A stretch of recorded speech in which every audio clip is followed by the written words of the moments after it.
വളാഞ്ചേരി വട്ടപ്പാറ മുറുക്കമ്പാട് കുടിവെള്ള പദ്ധതിക്ക് 10 ലക്ഷം കൂടി അനുവദിച്ചതായി പ്രൊഫസർ ആബിദ് ഹുസൈൻ തങ്ങൾ MLA അറിയിച്ചു.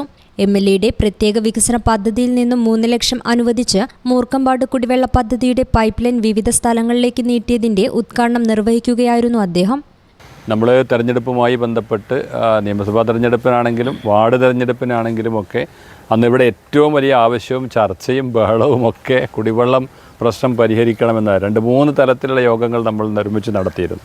പരിഹരിക്കണം, അത് ഏതെങ്കിലും തരത്തിൽ ഈ കാലാവധിക്കകത്ത് നമ്മൾ പരിഹരിക്കുമെന്നായിരുന്നു അന്ന് എല്ലാവരും പറഞ്ഞിരുന്നത്. മുന്നണിയുടെ നേതാക്കന്മാരും മത്സരിക്കാൻ വന്നവരും എല്ലാവരും അത് പരിഹരിക്കുമെന്ന് തന്നെയായിരുന്നു പറഞ്ഞത്. അതിന് കടമ്പകൾ ഒരുപാട് കടന്നുപോയി. കഞ്ഞിപ്പുരം മുടൽ ബൈപ്പാസിൽ നിന്ന് ഇങ്ങോട്ട് പൈപ്പ് ലൈൻ വരാനുള്ള പ്രയാസം, താഴത്തോട്ട് പൈപ്പ് ലൈൻ കൊണ്ടുപോകാനുള്ള പ്രശ്നം, ഇപ്പോൾ ഇവിടങ്ങളിൽ ഈ റോഡുമായി പൈപ്പ് ലൈൻ ഇട്ട് കൊണ്ടുപോകാനുള്ള പ്രശ്നം, ഇനി പിന്നെന്താണ് ബാക്കിയുള്ള പ്രവർത്തനങ്ങൾ നടത്താനുള്ള സൗകര്യം. അപ്പോൾ ഇതൊക്കെ ഇതിൻ്റെ ഒരു മുഖ്യ പ്രാധാന്യം അഷ്റഫ് സൂചിപ്പിച്ചതുപോലെ കുടിവെള്ളത്തിൻ്റെ ഒരു പ്രശ്നം പരിഹരിക്കുക എന്നുള്ളത് ജനങ്ങൾക്ക് ഏറ്റവും അനിവാര്യമായ ഒരു കാര്യം എന്നുള്ളത് പരിഹരിക്കുക എന്നതാണ്.